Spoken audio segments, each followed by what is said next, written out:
Welcome. Your first tie here is against Spain, who's playing right now, actually. Is it an advantage to watch them play first while you continue to prepare as a team? Yeah, I guess it's always good to have an extra day of practice and get acclimatized to the conditions. Do a bit of scouting to be ready for the game tomorrow, so maybe it is a small advantage. And then what are your first impressions of Perth and the event overall? Okay. Well, it's actually my third time personally here in Perth. I love the city. I think the arena is super nice.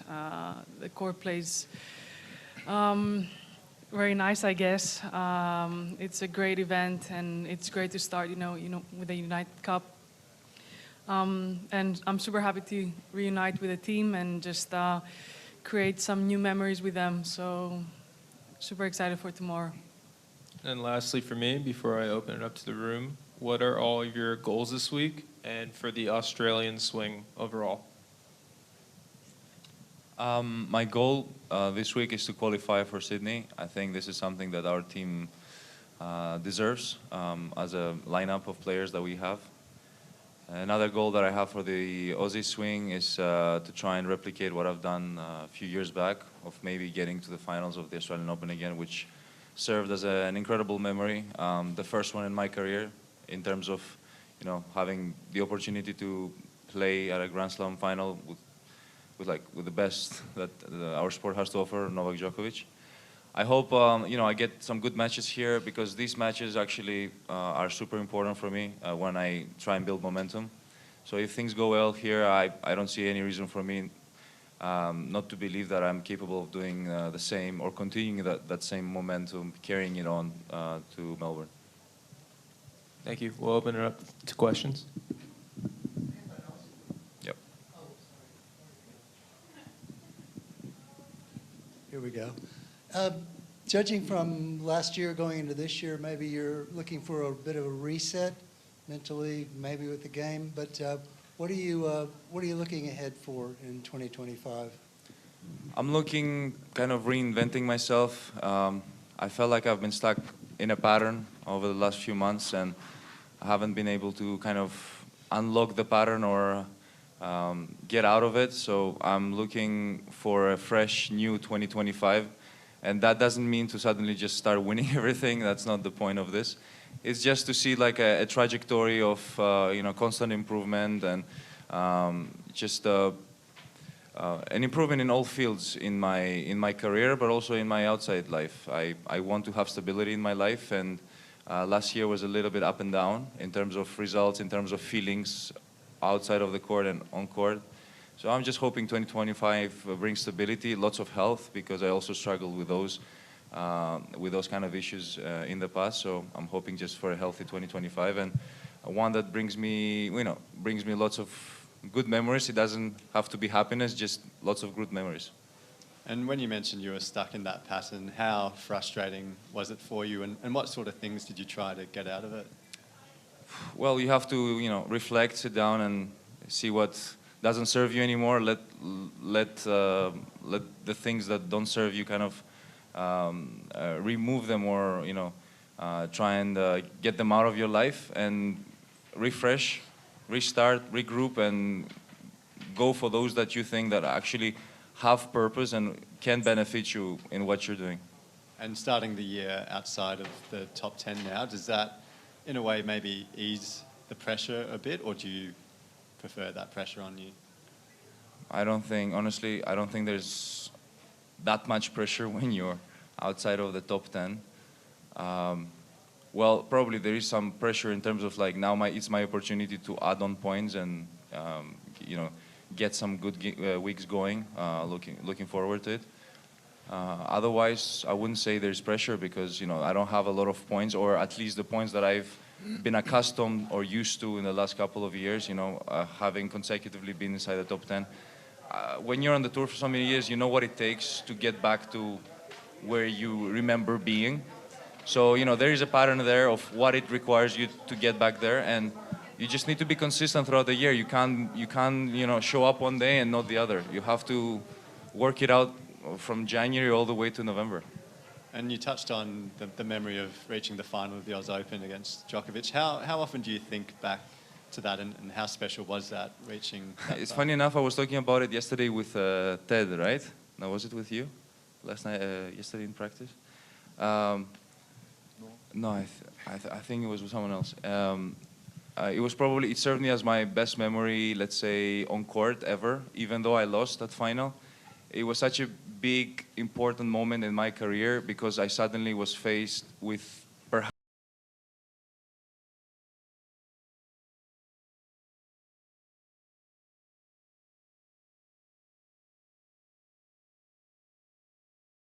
the only time in my life that I felt like everything is really under my control and I just need to focus 100%. Unfortunately, it didn't happen, but the importance of it mesmerized me and made me kind of emotional that I'm getting so close to what I was dreaming for my entire life. Stefanos, this is your second time in Perth and your third United Cup in a row. How have you felt the tournament has changed over that time? The tournament itself? Yeah. Have you noticed any growth, positive changes in the actual tournament? It has actually developed much better over the years, I feel like. There's a better structure and a better organization than what I saw in the first edition of it. I'm just extremely happy the United Cup keeps on living, keeps on going, because there were a few doubts in the past few years that is it going to be able to sustain itself? Is it something that's going to last? And so far, it's shown that it's still sticking around, and it still gives the opportunities to players like Stefanos, who hasn't had the opportunity to play an ATP event before. He scored some good wins here before. I was there supporting him as much as I could. So I think it just brings something beautiful into kind of into a symphony and allows players that haven't had the experience or the opportunity to experience something like that to come out and play. And Maria, this is your third time in Perth as well. You've played a Hopman Cup here. You've played a couple of United Cups. This will be your second United Cup here. What is it that keeps bringing you back to Perth? Well, I think, the team spirit, and it's just a different event for us because obviously our wins count individually, but at the same time we play as a team and we represent Greece that we all really love. It's just a very nice event to get, the season started and just, get some good matches and play under different circumstances just because, of the team and the bench and everything. So it's just a very special event, and I always, love, to be surrounded by, all the people. And I'm just so happy, that I, get to experience that once again. Maria, you've spoken about 2024 being a bit of a journey of resilience for you. I'm wondering, how did you spend your off-season? Was that a bit of a reset for you? Well, I basically didn't have an off-season. I've been injured for the last 5 months. I tried to play the US Open, but it wasn't successful. I basically got injured in the Olympics, and after that, I didn't get any practice till New York.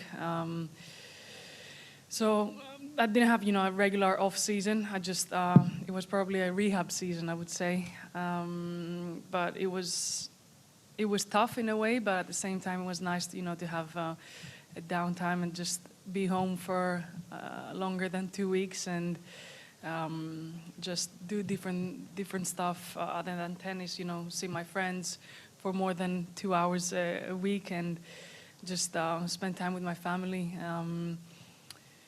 And just be a normal person for a couple of months. So, seeing the positives out of, that negative, thing that's called an injury.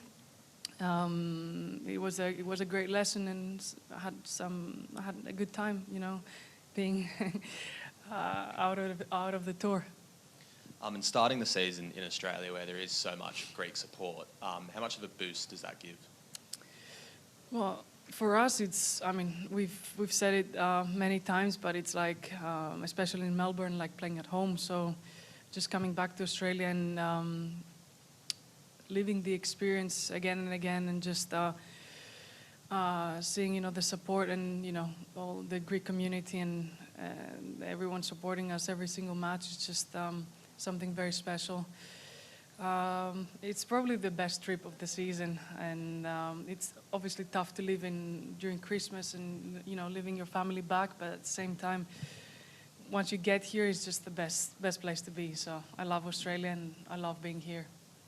Petros, I might just ask you, not only representing Greece, but you feel like it's cool to kind of represent the Tsitsipas name as well? Why? Why do you ask me that? Oh, well, because you're here with your brother. You're obviously here with your teammates from Greece, but also your brother, so I thought you might find that nice to also represent the family name. Is that something you've thought about? Doesn't sound like it is. I've been representing my name my whole life, so I've never thought about it this way. If it's Doesn't cool or change not. on the court. Well, it's definitely great. I feel good having that family name under my belt, but I feel like sometimes it's important not to think about it too much and just be a normal tennis player on the court and do what you gotta do. Yeah. And I guess just a question for the rest of you, what sort of goals have you set for 2025? Yeah, so personally for me, 2024 was a tricky season. I mean, it was historical because we played the Olympics with Maria, and I managed to play the qualies, but for all the Grand Slams. But I as well dropped in the ranking. For us, that we are a bit in the ranking of 150 to 250. We have to mix ITFs and WTA, and the rules, the point changed a bit in the ITF, so it was difficult to keep up. So I dropped a bit. So for sure, my main goal is to get back to my highest ranking, and why not even improve it and break into the top 100 of singles for the first time. I experienced the same as Maria this year. I got injured very badly, so in my back.